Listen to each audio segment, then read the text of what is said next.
And now Solid Signal shows you how to do it. Today we're installing weBoost's Home Multiroom Cellular Signal Booster. The Home Multiroom is the middle-of-the-road booster from weBoost. It's designed to be reasonably affordable, easy to install for a single person, and provide great coverage for a small home or very small business. The first step is to register your cell booster with the federal government. This is still a requirement, but luckily weBoost makes it very easy with an image that you just take a picture of with your phone and text it over.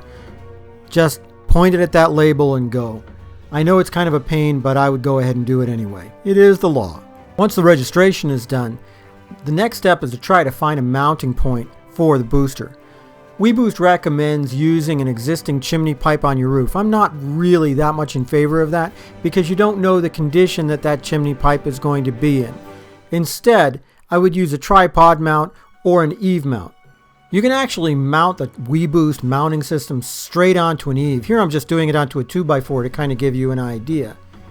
It's alright if you don't have a J-mount handy.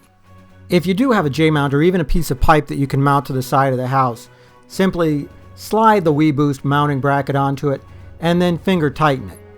Take the other piece of the mounting bracket and attach it to the antenna. The screws for this bracket should be more than finger tight, and you get a supplied Allen wrench to help you tighten them up. Attach the two pieces together with the third screw.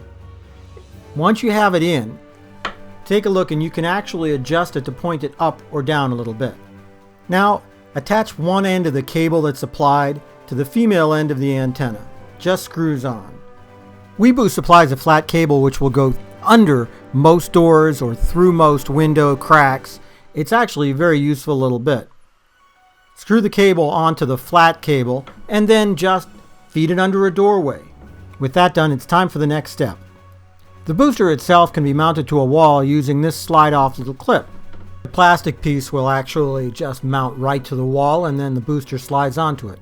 In my case, I'm leaving the booster on a flat surface. The Home Multiroom comes with 3 lengths of cable, a long one and 2 short ones, plus a barrel connector and a flat cable. Connect them up any way that you need to, and if you need to add extra RG6 cable, pretty much any RG6 you have laying around will work. One of the ports is labeled outside antenna and one is labeled inside antenna. Just connect the cables up finger tight. The indoor antenna is one of the most attractive pieces I've seen. Here you see the back. You can put it as a stand on a desk or you can mount it onto the wall. Very easy to work with. Finally, plug in the booster unit. What you're looking for when you get it all plugged in are all these green lights. You see that? You know that you're golden. With everything put together, I decided to do some measuring. I used a Wilson Pro signal meter exactly 5 feet away from the indoor antenna. I recorded measurements with no booster and then with the Home Multiroom on. I compared these to numbers that I'd gotten a couple of days earlier with the larger Home Complete booster. The results are shown in dB gain, which is to say how much more signal you have than you had before. Results for the Home Complete are in blue. Results for the Home Multiroom are in gold.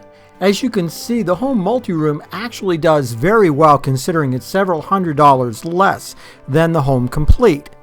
No, it's not quite as powerful, but it should be enough to give you really good results in a space up to about 2,000 square feet. The Home Multiroom from weBoost is an excellent value for the money. It's available now at Solid Signal. Take a look and don't forget to subscribe so you see other tutorial videos.